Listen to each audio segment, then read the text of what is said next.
LA for me, it's this big old clash of culture. You could go anywhere and you find something different. LA's uniquely poised to cultivate the pop-up scene because we're full of different ethnicities and cultures. Hollywood is Armenian, Thai, Central American, Oaxacan, and if I just go 5 minutes south, I'm in Koreatown. A lot of our business owners were street vendors, and it's such a big part of the economy. It's also our lifestyle. There's certain foods you just can't put in a brick and mortar. I think it comes from like the whole taco cart, food truck culture that started, in the late 2000s. And I think it's just progressed slowly into where some of the biggest pop-ups you see have hundreds of thousands of followers on Facebook and Instagram, and they don't even have a brick and mortar spot. We definitely have the best pop-up food culture in the country.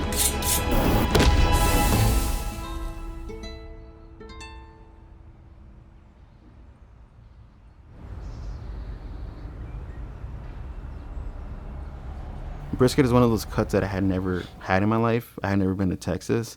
I had just seen it on TV, and I wanted to just try it for myself. And I think that's the one cut that really set off my whole barbecue journey.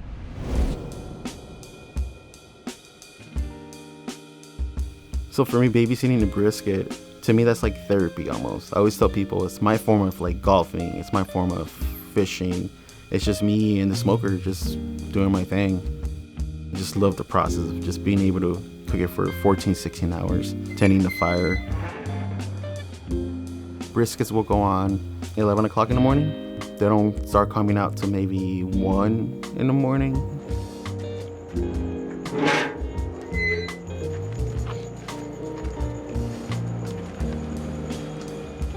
My name's Alan Cruz. I operate Ace Barbecue, and I'm from Los Angeles, California.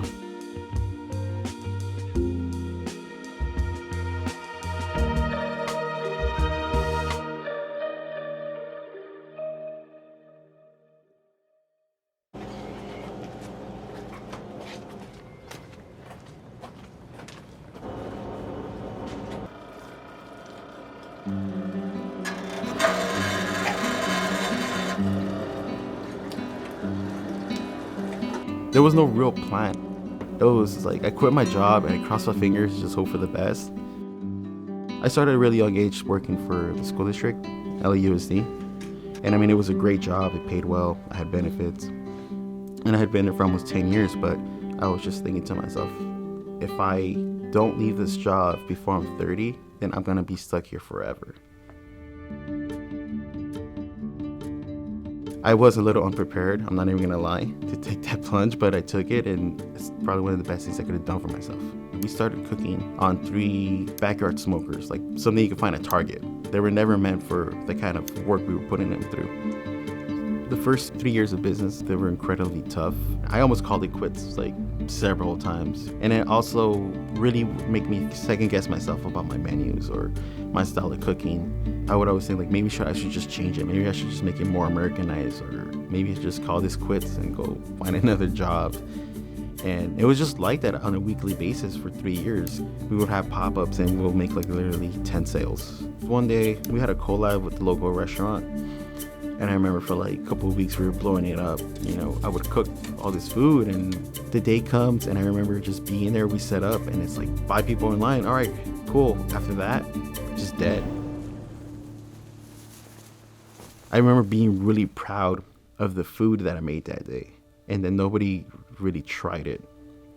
And it was just discouraging. Like I was so over it. I remember just wanting to pack up and just be like, all right, I'm out of here. I'm done for the day.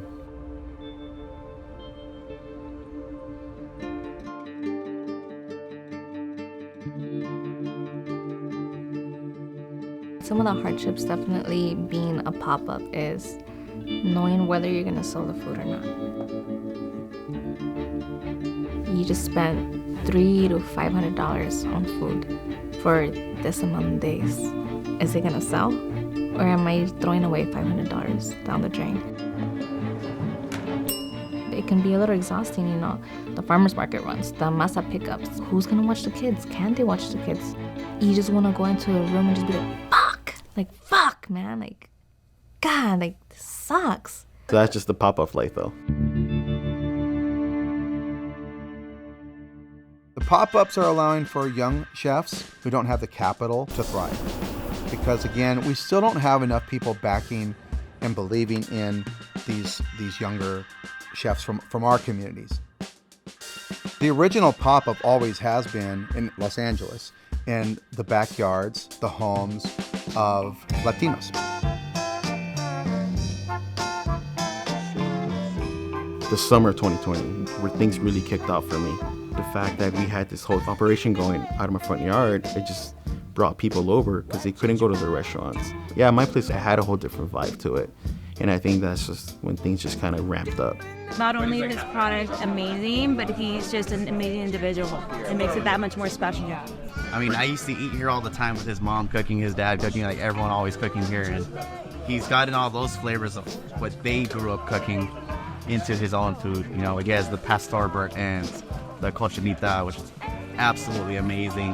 Definitely like a cookout, birthday party like vibe. The fact that we get it here and don't have to get a plane and go to Memphis or something like that, you know, is what's not to love. He always wanted to incorporate East LA soul, make people know that it's from our hood, from where we grew up. They always have the good music playing. Good music, good food, Chicano soul, right? Growing up, food always brought people together, my family together. So now the fact that my food gets to bring people together in my front yard, it just makes it extra special. All right, here we go. Look at that. When the day comes when I open a restaurant, I would like it to be in East LA because I want to have the whole relationship with the community. Because there's a lot of little landmarks in East LA, like that people travel to go eat there, and I kind of want to have that same kind of traction for my business. I want my salad cooking to be a part of East LA. The Mexican side in my food kind of just comes in, I think, just from my upbringing and everything that gets around us. I grew up eating tacos, but barbecue's American, right? So we put that on the taco, and it's like that fusion, making like an American dish into a Mexican dish. Just the fact that it's in me and it's been around me for so long, right? I feel like a lot of people of color have this identity crisis. Being first generation here in America, like, okay, so I'm not fully where my parents are from, but I'm also don't really feel fully American. I solved my identity crisis through cooking. That's me on a plate.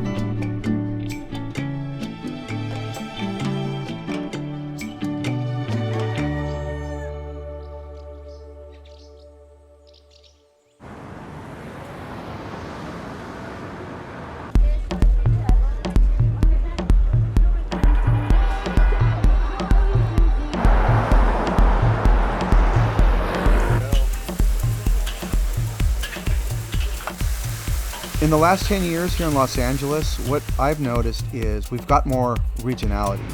And I think partly it's because people have become more confident about, oh, those people are doing the food from our community. Let's show off our food. That's really what drives the whole thing.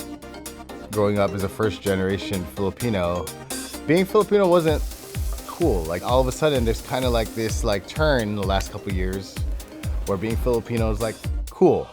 Me and Francis being Filipino American and Chet and Lonnie being, you know, first generation immigrant Filipinos, I think it's time that we really like do something impactful for our culture. It's time that we represent ourselves and show people how beautiful our culture is. My name is Johnny Angeles. I own Lobsterdamus, Monopo, and Shotgunburger, and we're from Los Angeles.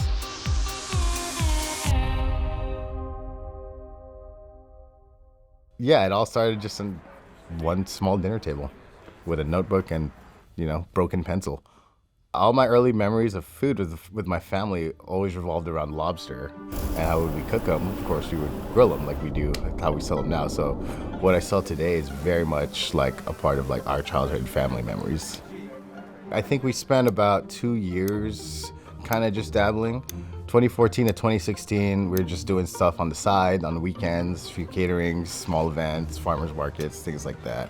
And then we started getting invited to do stuff. Rams games, started getting invited to do like music festivals. And half the time we were saying no, because we just didn't have the manpower. We all had full-time jobs, all 4 of us were busy. And we all kind of just got together one day, we're like, all right, like we've got this lined up, this lined up, this lined up. Are we gonna do all this? Because if we are, we all kind of gotta jump ship with like what we were doing previously. And so luckily we all agreed. We kind of just had a lot of trust in each other. And thank God we did, because I don't know what the hell I'd be doing today if we didn't.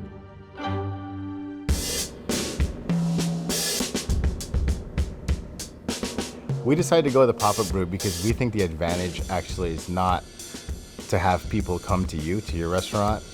We go to the people.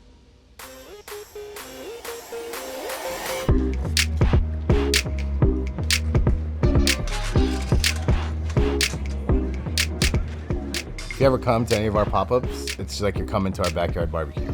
We don't want to cook stuff that isn't fun or playful, and that's very much like our identity. Like we're a fun group. We want you to feel like you're just coming into our party.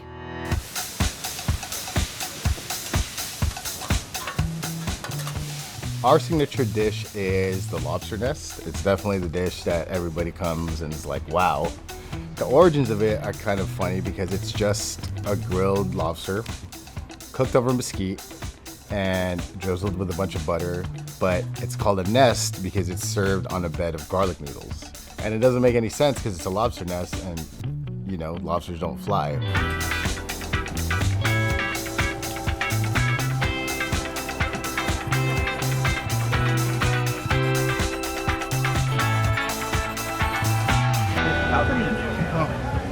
So good. The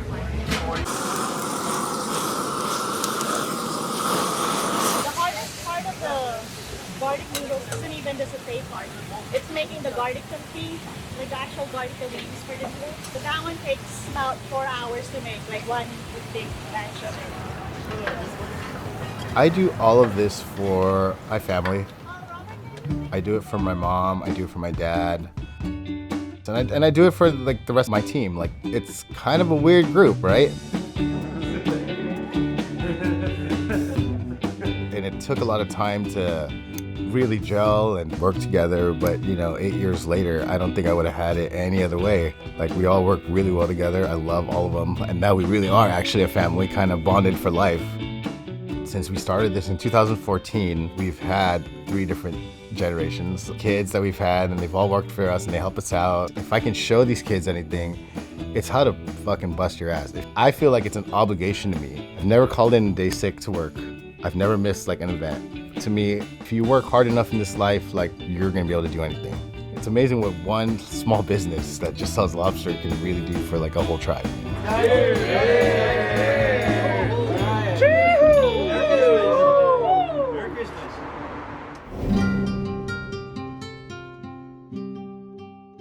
People that really live here, they're eating tacos in South Central and they're eating dim sum in the San Gabriel Valley.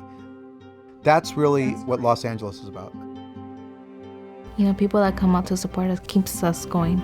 Your food was delicious, everything was amazing, but it's not even just like, oh, your food's good, you know, because anybody can tell you your food's good. It's just that you see someone eating something, just like taking a bite, like, That facial expression is just like, okay, they like the food, you know?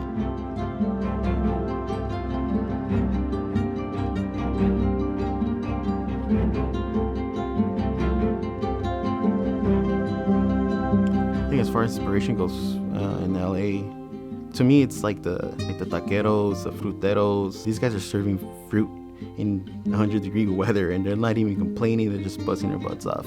And yet the city does nothing to protect those vendors.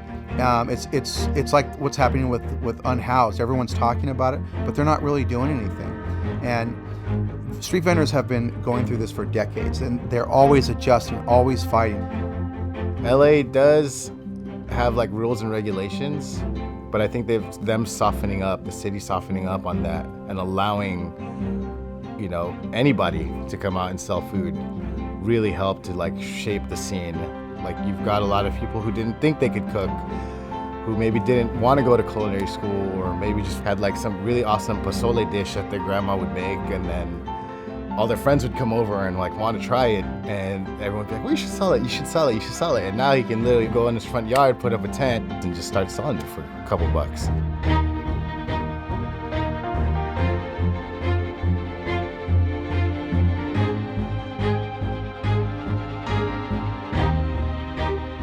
think starting this business and starting this venture, I think I did it for myself initially, right? And now it's evolved into something different. I think it's more of a community thing. I feel like I'm doing it for people like myself who are this new wave of chefs that are coming on and doing the best they can with what they know. And it's okay, you know, like it's okay to break the rules. It's okay to just do something different and just be yourself. I think it's just so easy now, and I think that really helps not just the food culture, but just like people culture. I think that people speak through food. People share their cultures through food, and I think we truly do have the best pop-up scene in the United States here in LA, and I think we're just scratching at the surface. It's only going to get better.